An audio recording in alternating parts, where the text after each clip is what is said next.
السلام علیکم ورحمۃ اللہ وبرکاتہ۔ اسلامک دو آفیشیل کی طرف سے آج ہم آپ کے لیے ایک حدیث نبوی صلی اللہ علیہ وسلم لے کر آئے ہیں۔ بسم اللہ الرحمن الرحیم۔ حضرت عقبہ بن عامر رضی اللہ تعالیٰ عنہ سے روایت ہے کہ میں نے عرض کیا، اللہ کے رسول، نجات کی کیا صورت ہے؟ آپ صلی اللہ علیہ وسلم نے فرمایا، اپنی زبان کو قابو میں رکھو، اپنی گھر کی وسعت میں مقید رہو اور اپنی خطا پر روتے رہو۔ اپنی زبان کو قابو میں رکھو سے مراد یہ ہے کہ ہمیں بلا فضول کی گفتگو نہ کرنی چاہیے۔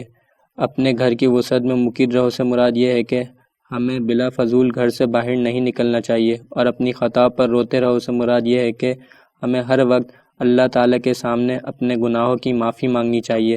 اللہ تعالیٰ ہمیں اس حضور صلی اللہ علیہ وسلم کے فرمان پر عمل کرنے کی توفیق عطا فرمائے۔ جب تک کے لیے اجازت، اللہ حافظ۔